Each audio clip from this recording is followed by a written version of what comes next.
Here's an Ariens 42-inch hydro tractor with a 20 horsepower V-twin. There's no battery under the seat. And this particular model has got the battery in the front. To remove the battery, you undo a screw here and a screw here in the battery tray. Then you undo this rubber piece and you pull the battery out.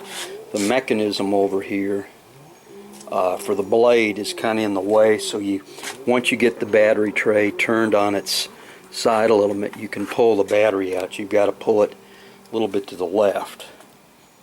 But I just did this video because it doesn't want to come right out of there. But as soon as I undid the battery tray and the strap, it'll pull out sideways like this.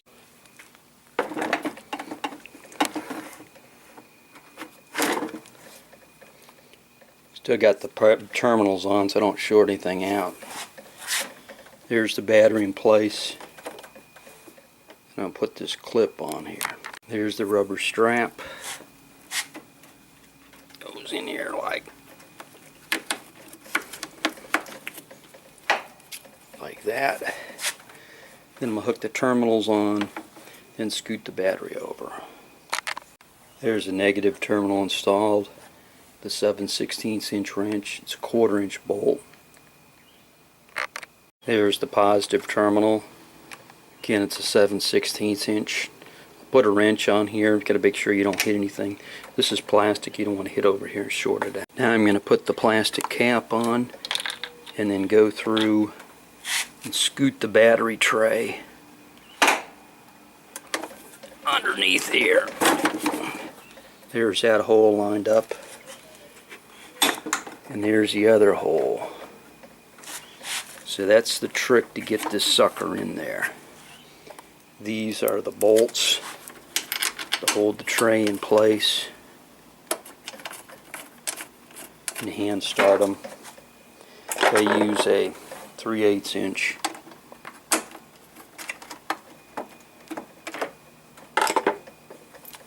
Just going to start that. There's the other hole.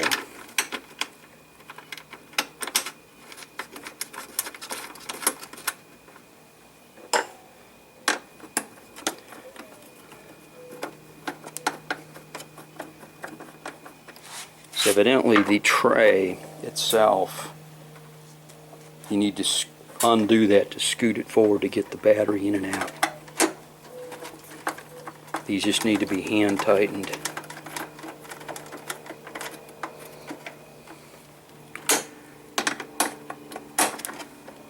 They use this battery in some of the mowers in the front, and most of them today have the battery in the back. I'm just going to hand tighten the thing, and there it is. There's the battery, replaced battery in the Ariens mower. This is an hour meter that I'm not using right now. This is another one I've put in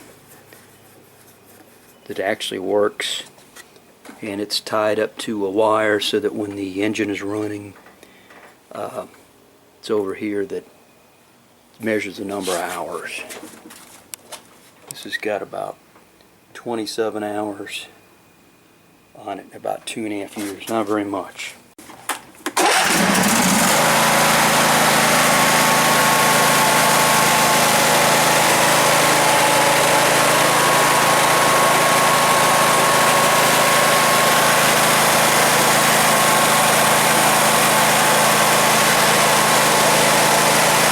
Oh, for kicks, I reversed the battery here.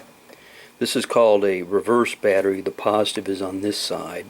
If I do that, of course the terminals aren't going to reach. But if I would have bought a new non-reverse battery, then this could be the negative here, and the positive will reach. It's going to be kind of a stretch, but it will reach. And I'm not sure why they didn't put that in there. Looks like it'll work. So there's the battery box. It's kind of just loose in there. They must put this in before they put the shroud on here, because that won't come out of there. Maybe it will with kind of a Rubik's Cube type of thing. There's the ground wire. Goes down there under the frame. That could easily be lengthened. But if it had a non-reverse battery, this wire is a little bit tight on the starting solenoid. That could be undone, rotated around, get a little bit more room for a non-rotated battery.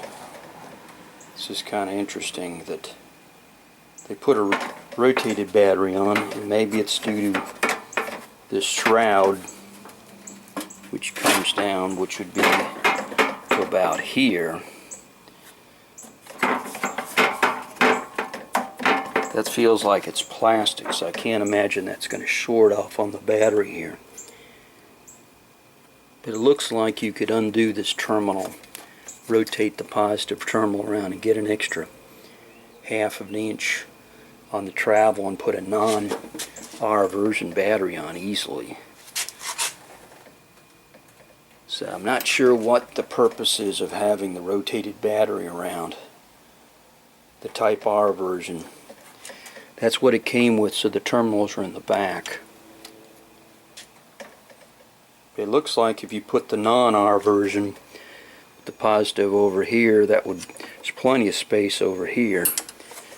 This one, undo this, rotate it around, it'll fit pretty well.